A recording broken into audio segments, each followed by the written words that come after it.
Me llamo Otto Kemberg, soy profesor de psiquiatría de la Universidad de Cornell de Nueva York y psicoanalista del Instituto de Psicoanálisis de la Universidad de la Columbia de Nueva York.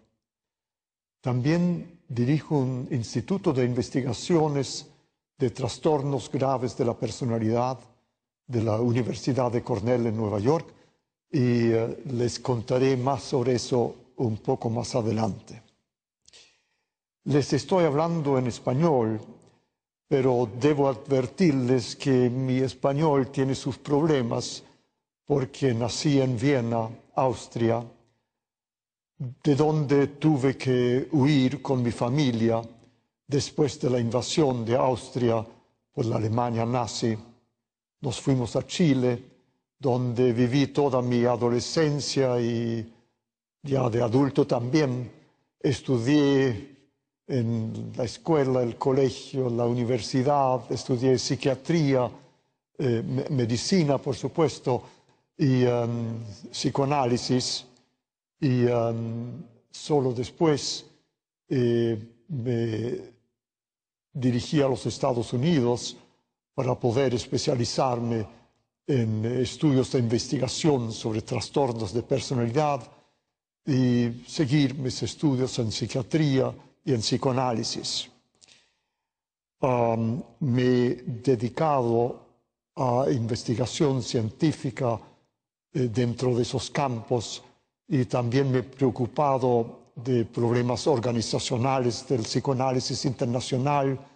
Fui presidente de la Asociación Psicoanalítica Internacional de los años 1997 a 2001 y con todos estos antecedentes estoy aquí para contarles un poco sobre el psicoanálisis hoy día, el psicoanálisis como ciencia y como profesión.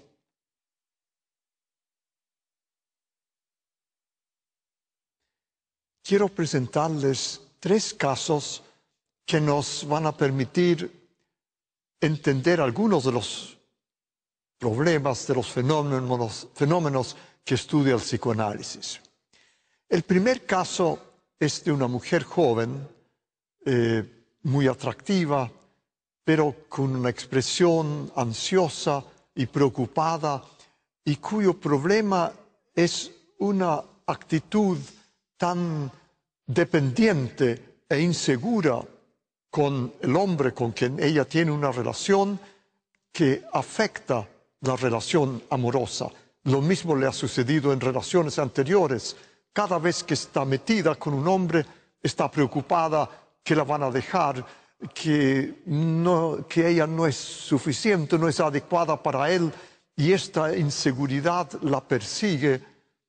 Además de eso, ella siente fácilmente que cuando personas la critican, que estas críticas son devastadoras, las exagera en su propia mente, así que vive preocupada de que no está haciendo las cosas bien, que la van a criticar, con temor a la autoridad y al mismo tiempo en relaciones íntimas con temor que la vayan a dejar.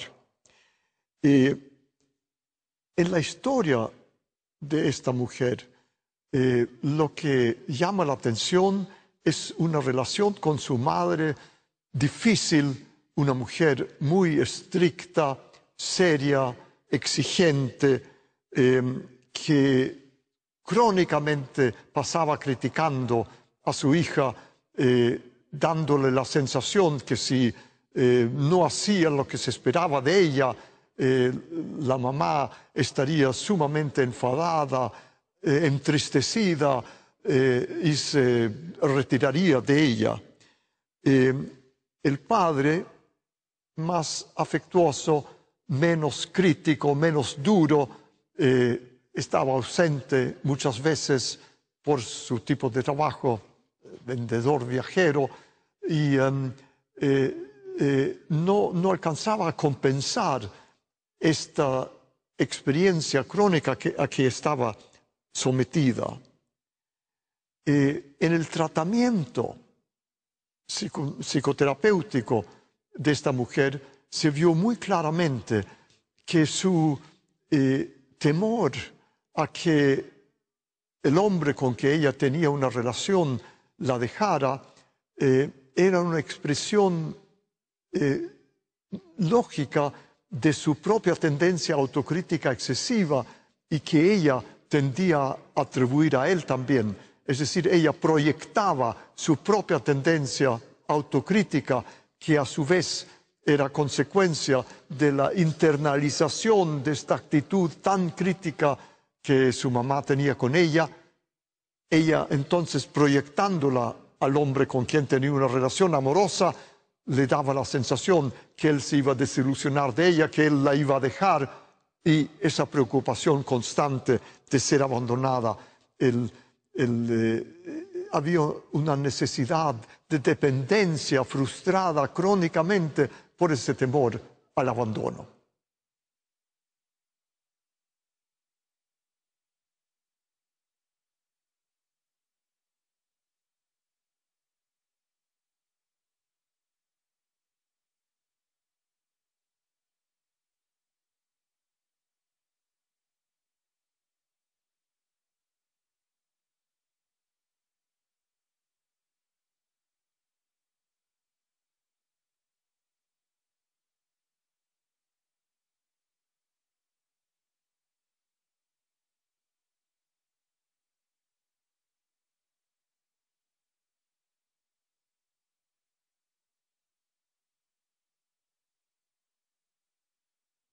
Segundo caso, es un hombre joven que superficialmente parecía estar muy bien.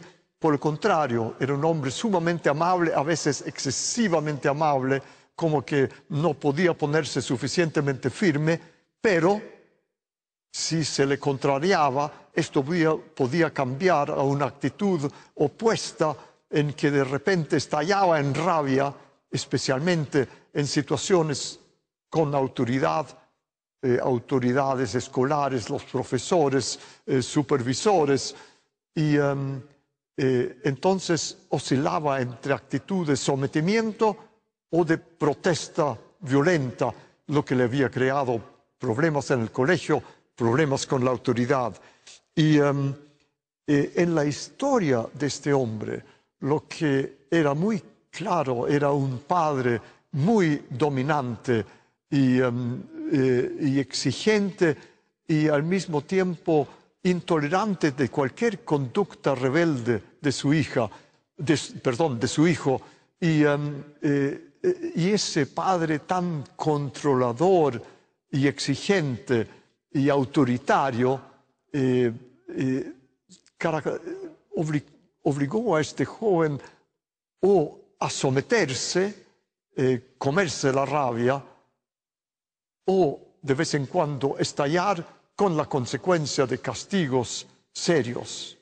Y entonces en la vida adulta era como si él hubiera internalizado este padre estricto, atribuyendo a las otras autoridades con que se encontraba la misma estrictez que él había internalizado y que lo obligaba a ser muy perfecto en su propia conducta, pero también con temor a que le exigirían perfección, someterse y rebelarse, creándose problemas. De modo que había una mezcla de perfeccionismo, sometimiento y rebelión, problemas alrededor de la autoafirmación de la autonomía.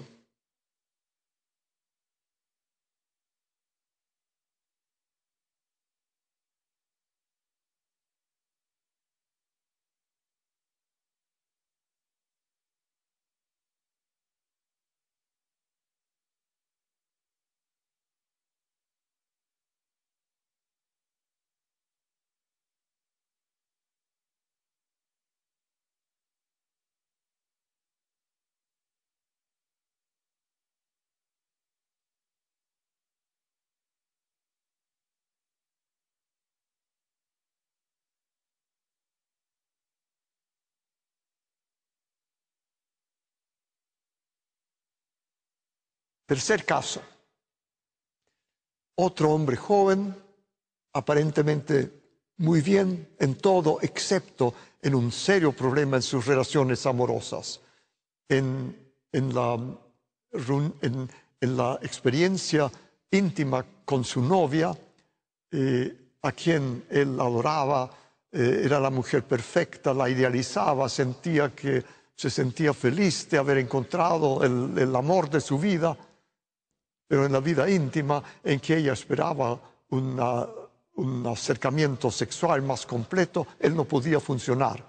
Sufría de impotencia, dificultades de erección que no podía resolver, mientras que por el otro lado, en experiencias sexuales casuales, con mujeres con quienes no sentía nada sino un interés sexual, con quien tenía, como quien dice, relaciones de una noche, funcionaba perfectamente bien, no tenía ninguna dificultad, o sea, en resumen, había como una separación completa entre su capacidad de amar y su capacidad de una relación sexual. En la historia de este hombre, lo más importante era una relación muy íntima, muy prolongada y muy idealizada e idealizadora entre él y su madre. Él era era el menor, era el hijo preferido de ella. Muchas veces salían de vacaciones solos, los hijos mayores se habían ya retirado del hogar, el padre trabajaba durante los veranos, habían largos contactos con la madre, que era una relación de mucha ternura, de mucho interés, de comunicaciones intensivas. Y al mismo tiempo, estos padres, muy afectuosos en general, muy religiosos, muy empeñados en una estricta moral sexual, habían insistido en que no se podía tolerar, que era malsana e inmoral la masturbación infantil. Se lo habían metido en la mente hasta el punto que ya como estudiante universitario todavía no sabía que masturbación era un proceso normal de la infancia y de la vida sexual en general. Y entonces, con su novia, a quien adoraba, inconscientemente repetía la idealización hacia su madre y por lo tanto era imposible tener una relación sexual, mientras que con mujeres con quien no sentía nada estaba perfectamente permitido. En el fondo, esto constituye una forma de lo que clásicamente en psicoanálisis se ha llamado el complejo de Edipo, una tendencia inconsciente de un niño o de una niña de tener impulsos sexuales hacia el padre o la madre, o sea, hacia los padres del sexo opuesto, mientras que al mismo tiempo hay una sensación de temor al castigo, especialmente del padre o de la madre del mismo sexo, y que inconscientemente entonces influye en la vida sexual adulta, en este caso creando esta separación completa entre amor y sexo.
¿Cuáles son los elementos comunes de todos estos tres casos que les he mencionado?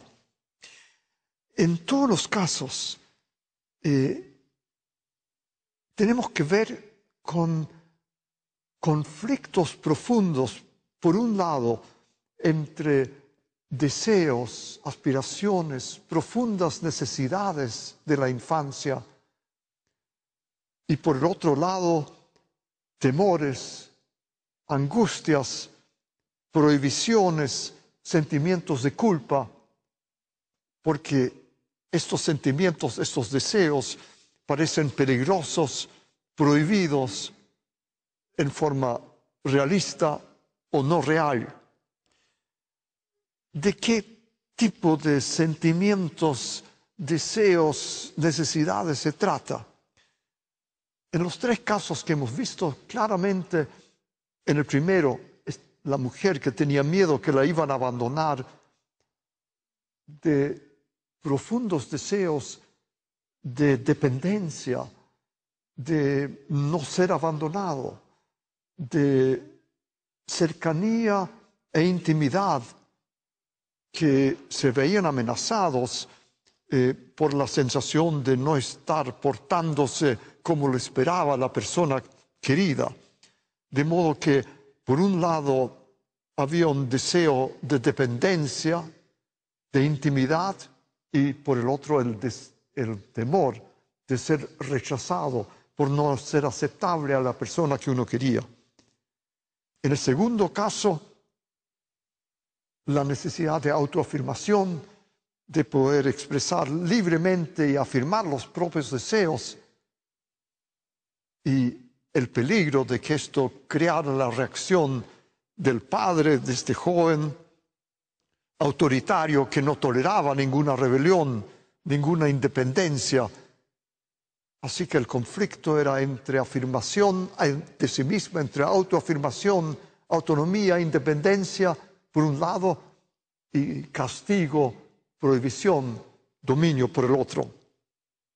Y en el tercer caso, el conflicto era entre sentimientos sexuales infantiles profundamente prohibidos y la prohibición de una unión entre sentimientos sexuales y un amor ideal como el que se siente por los padres. Prohibiciones profundas contra los deseos sexuales que después de eso, muchos años después, interferían con la posibilidad de unir nuevamente sentimientos sexuales y amor idealizado. Y en esa lucha entre impulsos y prohibiciones, lo que aparecen son ciertos mecanismos llamados mecanismos de defensa que tratan de proteger al individuo de las consecuencias de esos conflictos, pero que a su vez crean más problemas. Por ejemplo, en el primer caso, el mecanismo de proyección. La mujer de quien hablamos atribuía a los demás la misma crítica severa que ella ejercía contra sí misma y a su vez dependía de la internalización de la actitud crítica que su mamá había tenido con ella. El mecanismo de proyección la libraba de la culpa interna, pero a costa de sentirse acusado por los demás. No era gran ayuda. En el segundo caso, el mecanismo por el cual este joven actuaba en forma tan amable y simpática para no tener peligros de estallar en rabia o tener algún conflicto con la autoridad. Este mecanismo de defensa se llama formación de reacción y consiste en la aparición de una conducta opuesta a la que normalmente se ejercería si uno siguiera el impulso, en ese caso, impulso de autoafirmación.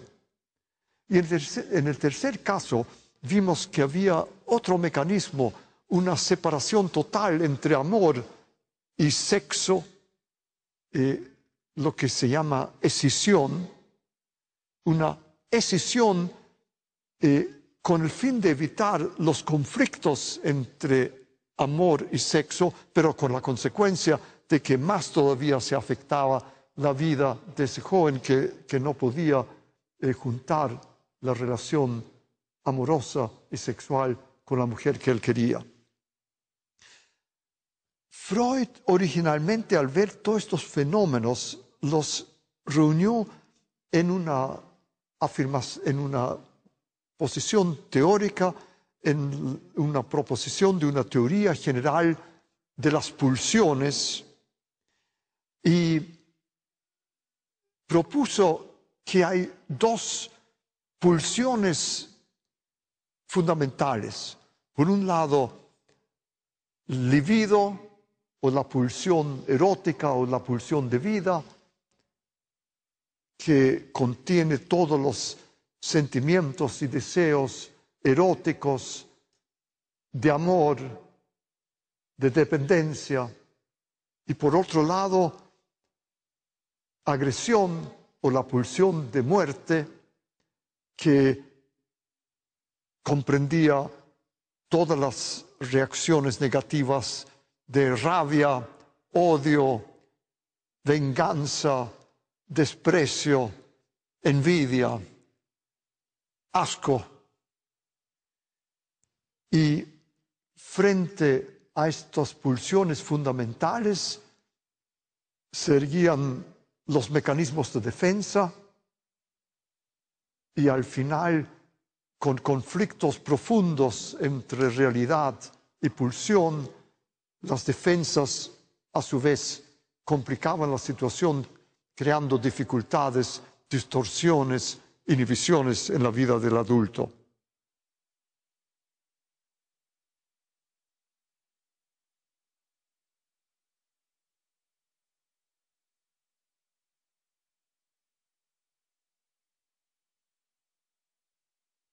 Freud describió las características del inconsciente dinámico, como él llamó a toda esta vida inconsciente infantil, como caracterizada por lo que llamó el proceso primario, es decir, un modo de pensamiento en que el tiempo es eterno, en que los deseos y las prohibiciones de la infancia siguen existiendo como si la realidad no fuera cambiando, y por ese mismo motivo temores e impulsos de la infancia lo influyen a uno durante toda la vida. Un abandono del principio de lógica corriente, de modo que deseos, impulsos contradictorios pueden coexistir en el inconsciente y aumentar conflictos de todo tipo. Una tendencia al desplazamiento de conflictos de un lugar a otro, de una persona a otra, de modo que conflictos alrededor de sexualidad pueden emerger en forma muy indirecta en conflictos alrededor de intimidad, amistad, relaciones, competencia en la vida real. Estas teorías del dinámico inconsciente, de las pulsiones de vida y de muerte, eran las fundamentales proposiciones del psicoanálisis sobre las motivaciones humanas. ¿Qué pensamos de esto hoy en día a raíz de los nuevos desarrollos de nuestros conocimientos científicos?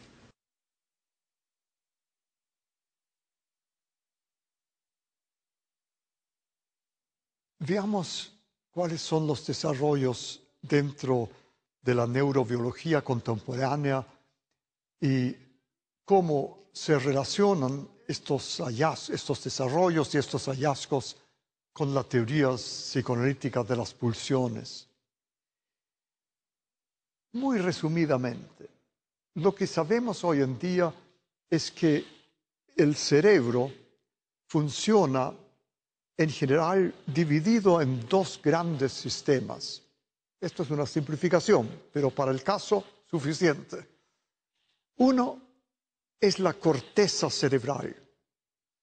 La corteza cerebral es la que controla el entendimiento lógico, la conciencia y la memoria consciente, el pensamiento lógico de lo que sucede alrededor de nosotros, la percepción de las cosas y el control de nuestras reacciones afectivas. En el centro del cerebro, a diferencia de la corteza, está el sistema límbico. El sistema límbico es un conjunto de núcleos enormemente complejos de células nerviosas en las cuales se activan los afectos, lo que llamamos nuestros sentimientos, nuestros afectos positivos y negativos, de amor, euforia, contento, excitación, esperanza, o negativos, odio, rabia, temor, pánico, tristeza, etc. Desequilibrios del organismo son registrados por el hipocampo, son registrados por el hipotálamo. El hipotálamo comunica estos desequilibrios al sistema límbico y en el sistema límbico se activan los afectos, especialmente los afectos negativos en la amígdala, parte del sistema límbico, y estos afectos negativos se irradian a la corteza cerebral que les da su marco cognitivo y racional. Si hay afectos negativos excesivos, pánico excesivo, la corteza cerebral no alcanza a controlarlo y entonces se produce un estado de pánico, un estado de desorganización, de terror. Bajo condiciones menos graves, la corteza controla el sentimiento negativo que viene desde la amígdala y entonces podemos orientarnos manejando la situación sabiendo que nos angustia o nos enoja y hacemos lo que podemos para mejorarla. Este es el sistema de activación de afectos, control racional de afectos y conducta gobernada por nuestros afectos. Existe al mismo tiempo una especie de cámara de memoria de los afectos que es el hipocampo. En el hipocampo registramos la memoria de todas nuestras relaciones afectivas, lo que nos permite, cuando nuevas cosas suceden que se asemejan a cosas que habían pasado antes, reconocerlas, y reconocemos fuentes de placer como de peligro y activamos los afectos correspondientes. De modo que hay un equilibrio, por ejemplo, en el caso de afectos negativos, entre amígdala, que activa, corteza cerebral, que controla, hipocampo, que registra para uso ulterior. Lo que pasa es que todos estos afectos se combinan, tanto los positivos como los negativos respectivamente, en sistemas mayores de relación del individuo con su ambiente. Uno es el sistema de apego, que es muy activo en la relación entre bebé y madre y que determina nuestra búsqueda de relaciones dependientes más adelante. Otro es el sistema de lucha y huida, que nos capacita de afirmarnos, defendernos, mantener nuestra posición en el mundo. Otro es el sistema sexual, que nos permite la activación de sentimientos sexuales y a su vez se integra con los otros sistemas placenteros de dependencia, de juego, con el fin de conseguir una unión que permite el amor como un conjunto muy complejo de afectos. Y entonces los afectos en su organización gradualmente confluyen a los dos grandes sistemas de libido y agresión que había descrito Freud ya desde el punto de vista clínico de los conflictos inconscientes de los pacientes. Pero ahora sabemos que estas grandes pulsiones que influyen en conflictos conscientes derivan en último término de las estructuras biológicas que son los afectos en su interacción con la corteza cerebral.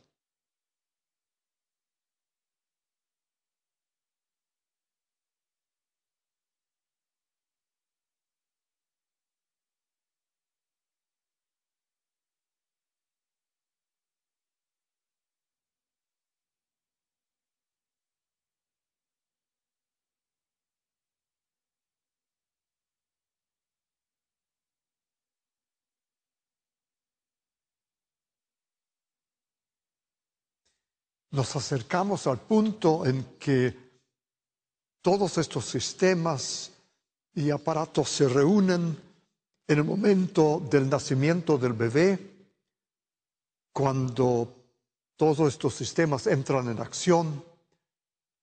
El bebé está con hambre, llama a la mamá desesperadamente y durante ese momento experimenta un afecto de pánico, de terror, de una sensación casi intolerable. Viene la madre, le da el pecho y la situación cambia al extremo opuesto en una experiencia prácticamente orgásmica de felicidad completa, de euforia y felicidad. Estos cambios de un afecto extremo a otro son complejos porque no es solo el afecto, sino la corteza cerebral crea alrededor de este afecto una experiencia de sí mismo y de la madre, lo que llamamos técnicamente del objeto. O sea, hay una representación de sí mismo y una representación de objeto de la otra persona en el marco de una experiencia primero terrible de sufrimiento total y enseguida de felicidad completa. Ustedes me pueden preguntar, pues en el primer momento no hay madre ninguna, cierto, pero muy rápidamente el bebé aprende que para estar feliz tiene que estar la mamá, y si no está la mamá no está haciendo lo que debiera hacer. En vez de tener una mamá buena, tiene una mamá mala. O sea, hay dos momentos afectivos que al mismo tiempo tienen una implicación cognitiva derivada de la función cerebral operando el sistema límbico y que se expresa en la creación de una sensación de sí mismo junto a una representación de objeto, todo malo, diferente de lo que pasa en el momento siguiente, una experiencia de sí mismo ideal, en íntimo contacto con un objeto ideal, en un afecto de felicidad completa. Estas experiencias primitivas, afectivas, son por lo tanto siempre experiencias al mismo tiempo de un afecto y de una relación entre sí mismo y otra persona, lo que se llama técnicamente una relación de objeto. Y la vida psíquica empieza con la creación de estas relaciones de objeto, estas relaciones entre representación de sí mismo y representación de la otra persona, totalmente separados en un segmento ideal de felicidad completa a medida que se van juntando las buenas experiencias, y un segmento terrible de dolor completo. Este segmento ideal es el que constituye lo que veremos es el núcleo del yo. Y las experiencias terribles tienden a ser eliminadas hacia afuera para librarse de ellas.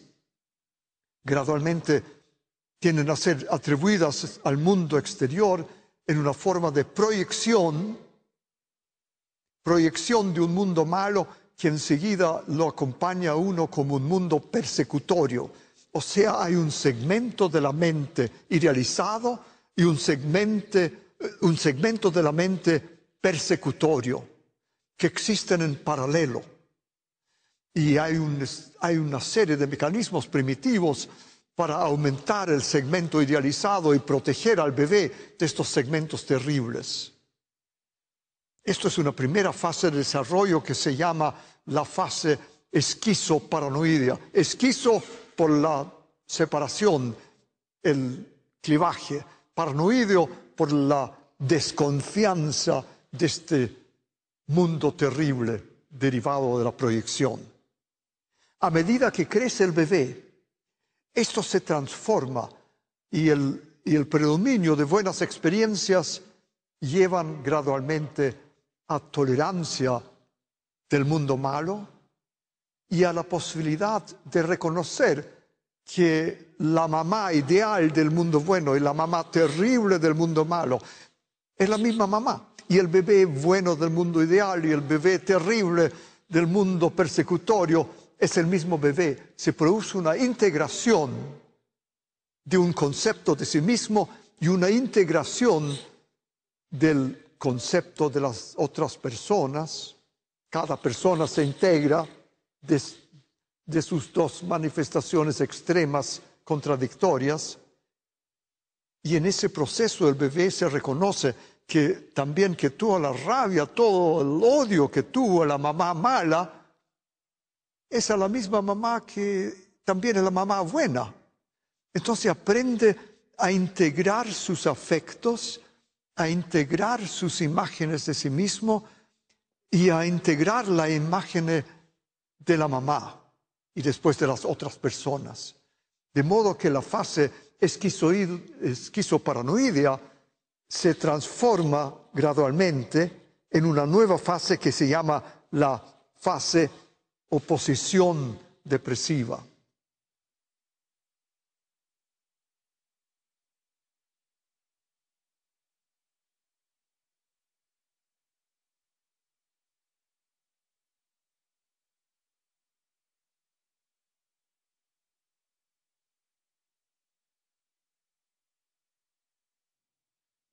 De modo que tenemos la fase oposición esquizoparanoidea en los primeros meses de vida, que en cierto sentido se extiende a través del primero o segundo año de vida, y la posición depresiva, que es de integración, y en que se produce lo que llamamos la identidad normal. Identidad normal en que uno tiene una visión integrada de sí mismo y una visión integrada de las otras personas. Pero si el mundo del bebé es objetivamente terrible, si las experiencias traumáticas, frustrantes, pérdida o ausencia de buena mamá predominan, el segmento negativo es tan intenso que no se puede producir la integración y queda este clivaje para siempre. Y se queda una división de sí mismo en un sí mismo bueno y malo que no se unan, y de las otras personas que llegan a ser todas buenas o todas malas. O las mismas personas pueden cambiar rápidamente de extremadamente a extremadamente malas porque no se pueden juntar, y eso constituye lo que se llama la difusión de identidad en contraste con la identidad normal, y es característico de los trastornos más graves de personalidad. A lo mejor ustedes han oído la palabra la personalidad borderline, la personalidad limítrofe. Estas son estructuras de carácter graves de personas que en efecto cambian su imagen de sí mismo de todo bueno a todo malo, las imágenes de todo lo demás igual, todo bueno y todo malo. El mundo está en caos, es imposible cometerse a relaciones íntimas porque uno no sabe dónde está, cometerse a trabajo, cometerse a profesión. De modo que este proceso nos muestra concretamente cómo las disposiciones afectivas, cuando encuentran las relaciones con los demás, empiezan a integrarse o no, y a formar la personalidad, una identidad normal o una identidad patológica, la difusión de identidad. Y hay ciertas personalidades en que predomina el mundo malo hasta tal punto y una visión de que están rodeados de enemigos todo el tiempo, que están caracterizados por desconfianza total, las llamadas personalidades paranoides. Y hay otras personas que como defensa secundaria empiezan a refugiarse en una visión idealizada de sí mismo, empiezan a confundir la imagen idealizada de sí mismo con la madre ideal y se sienten perfectos y ya no les interesan las relaciones con los demás.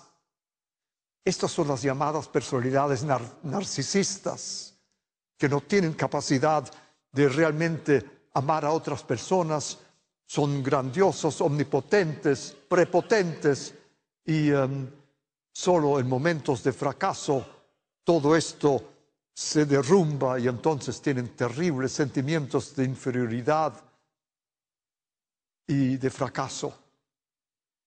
Fíjese que hemos aprendido ya las estructuras fundamentales de muchas personalidades.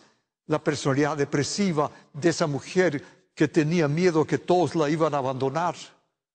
La personalidad obsesiva de este joven que tenía que tener todo perfecto y con problemas de autoridad, someterse o rebelarse. La personalidad paranoidea, narcisista y borderline o limítrofe. Todo lo que les he resumido es la llamada teoría de relaciones de objeto que caracteriza al psicoanálisis contemporáneo. Esta teoría de relaciones de objeto explica cómo se junta la disposición afectiva innata, lo que llamamos temperamento, las relaciones con los demás, que llamamos relaciones de objeto, con la formación del carácter, que son los modos habituales de comportarse, y la personalidad total, que además del carácter tiene la inteligencia propiamente tal y una agencia moral interior que ya vimos en la primera paciente con sentimientos de culpa excesivos porque algo se formó en ella que hizo que tuviera una necesidad de ser excesivamente estricta consigo mismo y atribuir a los demás que eran demasiado agresivos o críticos con ellas como ella lo sentía. O sea, la explicación de la personalidad, de los trastornos de personalidad, deriva directamente de esta integración entre temperamento, experiencia, carácter y todo esto centrado en las relaciones de objeto tempranas que les mencioné. Déjenme completar esta visión de lo que pasa en el individuo con las estructuras mentales definitivas que describió Freud y que ustedes verán aparecen claramente a base de lo que ya hemos visto. Freud propuso que la mente estaba constituida por el yo, el ello y el superyo. El yo es simplemente esta parte de la mente que es consciente, que contiene toda la percepción en realidad del medio ambiente, que controla la conducta, el comportamiento en forma consciente y que está constituida precisamente por la imagen integrada de sí mismo y la imagen integrada de todos los demás y los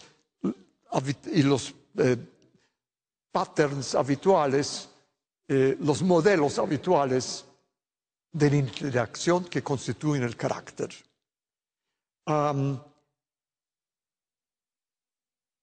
Ese es el yo.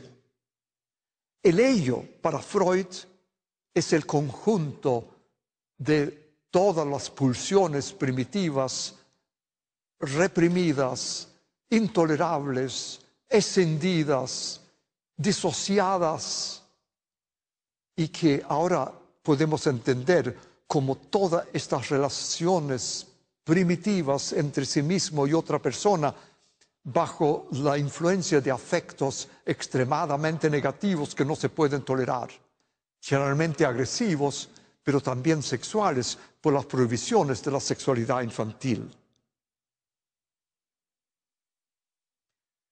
Y el superyo es la conciencia moral interna del individuo. ¿De dónde deriva? Deriva precisamente de las prohibiciones y las demandas que las personas importantes en la vida del niño hacen desde el nacimiento adelante hasta la adolescencia o hasta después. Se constituye en nosotros primero inconscientemente y después también conscientemente una serie de reglas, mandatos positivos, haz esto, sé así, y negativos. Nunca hagas esto, esto está prohibido, no. Normalmente esto se integra en un mundo armónico de valores que influye enormemente en nuestras relaciones con los demás y determina nuestra capacidad de profundizar relaciones en un plano ético y de valores. A veces esto es tan excesivo como esta primera paciente, recuerdan la mujer depresiva, o también en el segundo, este hombre obsesivo que tenía un padre dominante, dominándolo desde adentro, o en el tercer caso, que tenía que separar sexo de amor. Este superyo excesivo es fuente de conflictos inconscientes, de inhibiciones, de distorsiones de la personalidad. Hay casos opuestos, extremos, en que las experiencias tempranas son tan terribles que uno ve todas las demandas, todas las prohibiciones tan increíbles, enormes y contradictorias que son rechazadas totalmente, o donde no hay nadie que le dé una orientación moral, ética a un niño abandonado completamente, y en que hay una falla de formación de esta estructura del superyo.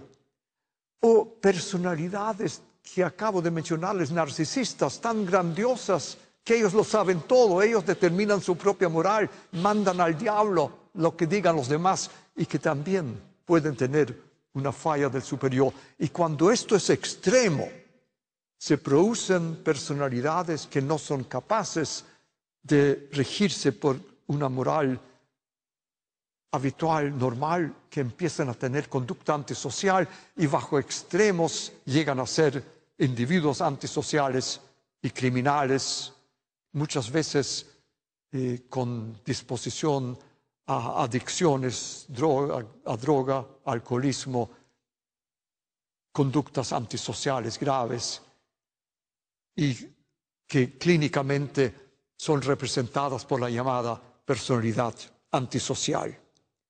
En resumen, hemos hablado de cómo afectos y pulsiones y conflictos inconscientes son expresados en la historia de las relaciones de objeto internalizadas, expresadas en el carácter y en la formación de diversas personalidades, en el marco general de la teoría psicoanalítica contemporánea.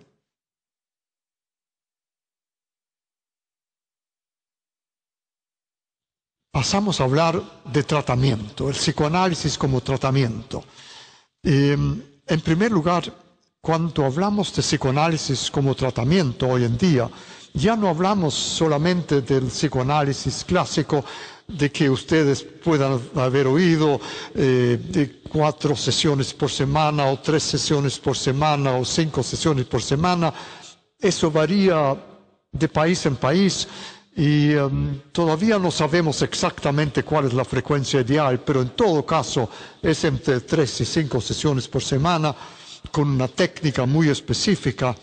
Pero tenemos hoy en día todo un espectro de técnicas psicoterapéuticas derivadas del psicoanálisis y que amplían las posibilidades de tratamiento por el método psicoanalítico, especialmente para trastornos de personalidad muy grave, como el tipo que ya les mencioné antes y para el cual no existe ningún otro tipo de tratamiento, como también una serie de condiciones que han llamado nuestra atención como un problema terapéutico no resuelto con otros tratamientos a través de los años. Ahora es imposible tener en cuenta que el psicoanálisis y las terapias psicoanalíticas no son el único tratamiento que existe. Tenemos hoy día un gran armamentario de tratamientos psicofarmacológicos, de tratamientos psicoterapéuticos de otras orientaciones, cognitivo, comportamentales,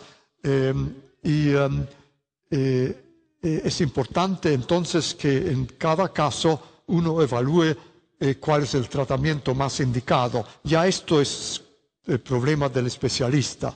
Lo que yo quisiera darles aquí es una visión general del tipo de tratamiento tratado tanto por psicoanálisis como por psicoterapia psicoanalítica y después hablar de los aspectos comunes de las metodologías psicoanalíticas sin entrar en los detalles técnicos que los diferencian.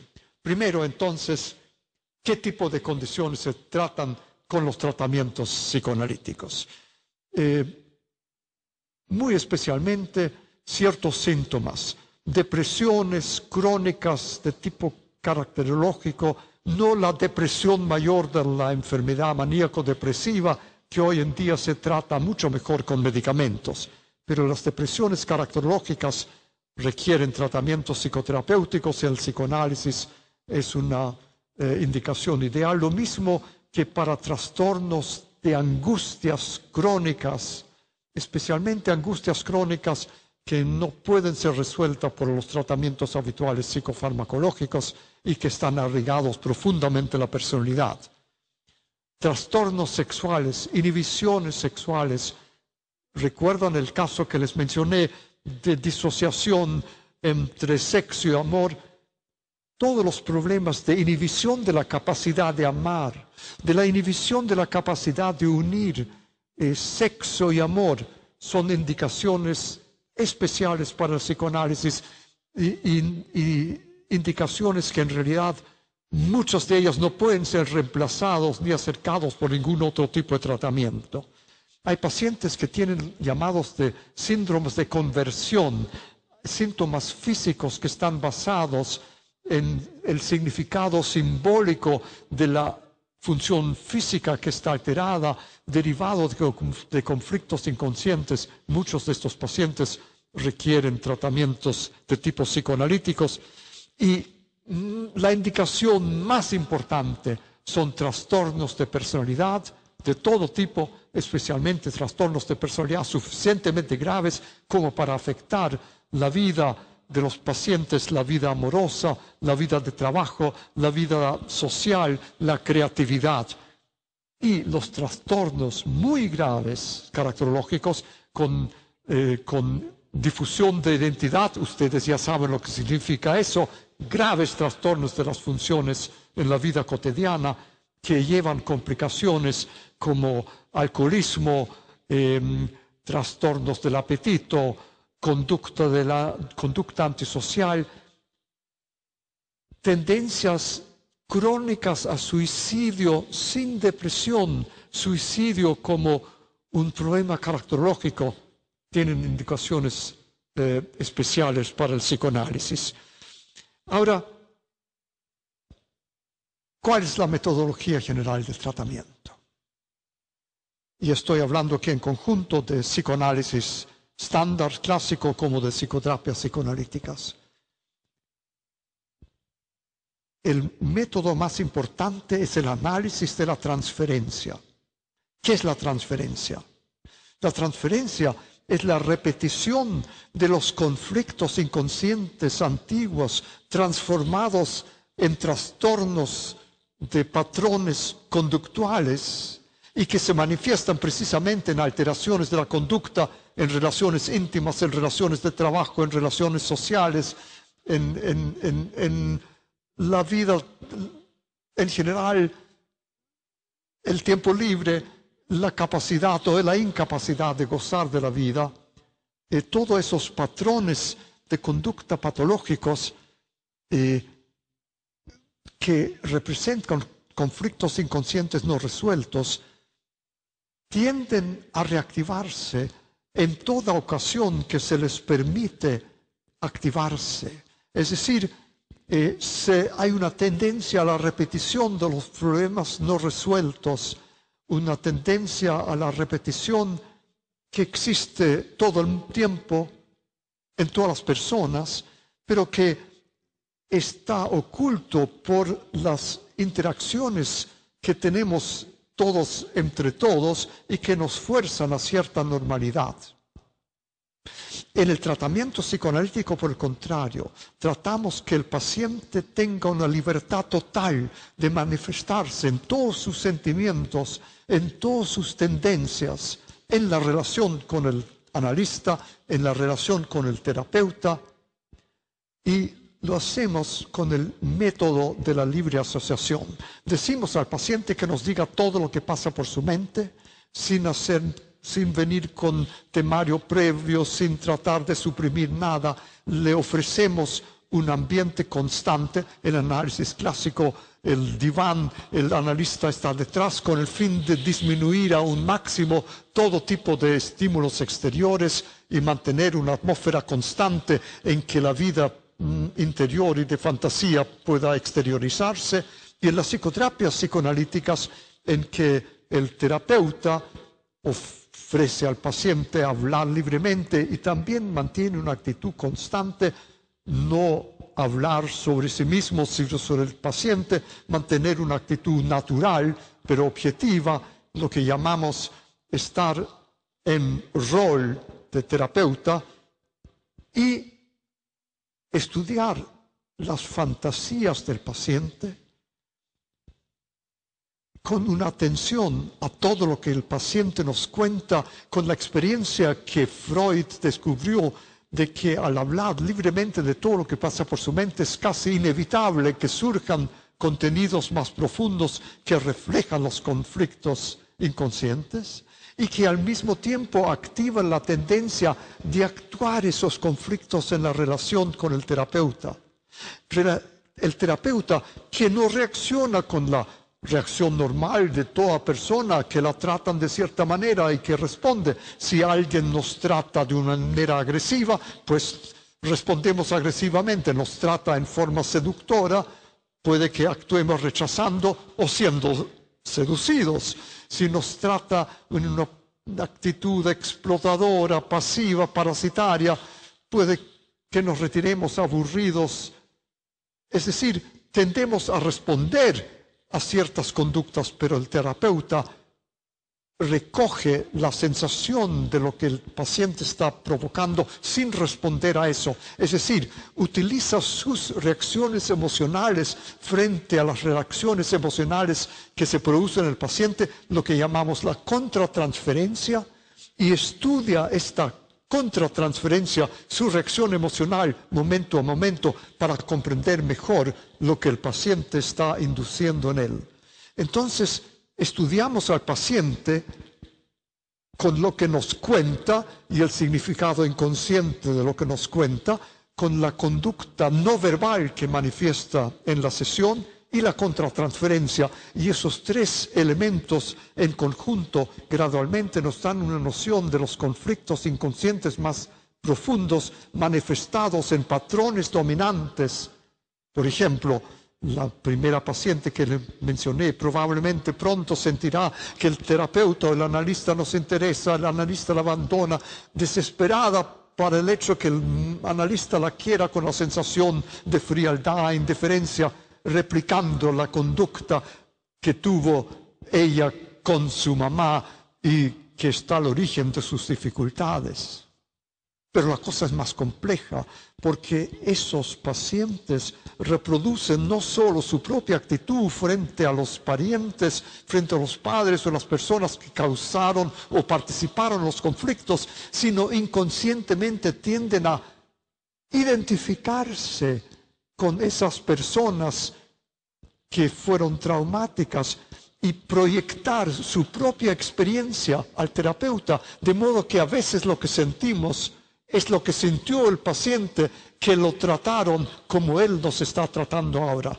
Como ustedes ven, la transferencia es un desarrollo sumamente complejo de patrones típicos de conducta que analizamos en cuanto a su significado inconsciente, comunicando al paciente gradualmente nuestra comprensión de estos patrones y permitiéndole a través de adquirir una conciencia adulta de lo que eso significa, a poder elaborarlos y abandonarlos.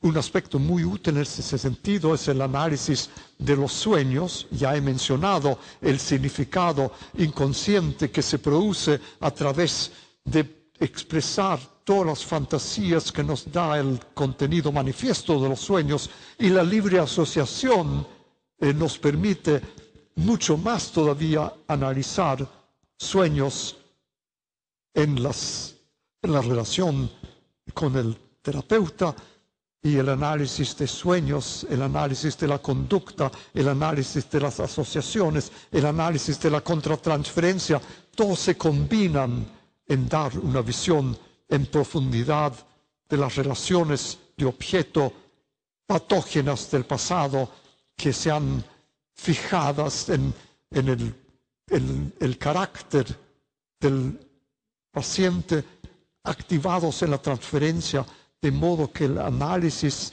es siempre un análisis del carácter, y el tratamiento psicoanalítico produce profundas modificaciones del carácter, una normalización del carácter, y con eso una normalización de la personalidad total, porque el carácter y la identidad son los elementos más esenciales de la personalidad.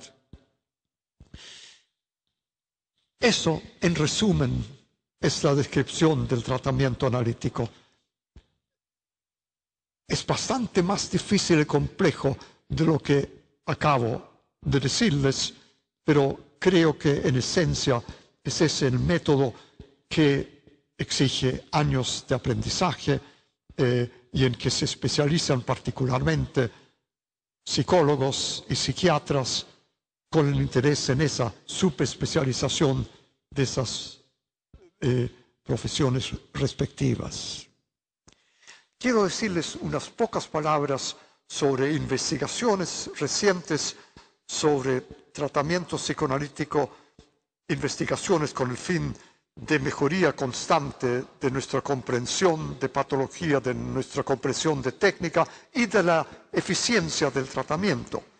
Existen varias investigaciones de gran escala que han demostrado la eficiencia del tratamiento psicoanalítico, como de Sandell y Sandell en Suecia, los diversos estudios de efecto de tratamiento analítico en los Estados Unidos.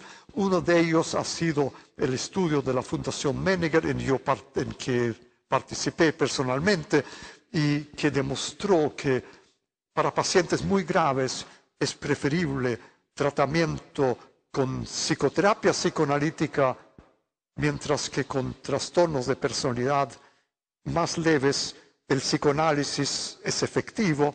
Hay otras psicoterapias que también son efectivas, pero el psicoanálisis es el más efectivo en producir cambios profundos de la personalidad. Quisiera terminar para hablar de aplicaciones del psicoanálisis que ha tenido una influencia fundamental en la psicología y en la cultura del siglo XX y del siglo XXI. Desde luego, su influencia en el arte del siglo XX ha sido reflejado en la escuela Dada, en la escuela surrealista, en la escuela del realismo, del realismo fantástico. Y Ustedes la ven representado aquí en la obra de Cy Twombly, que ha usado el tema objetivo de la batalla de Lepanto, un suceso histórico, para usar ese suceso histórico como un estímulo para dejar su inspiración profunda, sus fantasías inconscientes, su libertad de creación infantil, inspirar una pintura que se dirige directamente a emociones profundas del ser humano y con que podemos resonar precisamente por nuestra receptividad a ese nivel profundo de la realidad humana. El psicoanálisis ha sido aplicado a campos como los estudios de la psicología de masa, la religión, la psicología organizacional y, muy importantemente, la psicología de la normalidad del individuo como el potencial de desarrollo que muchas veces está inhibido en forma que ni siquiera uno puede percibir en un primer contacto superficial.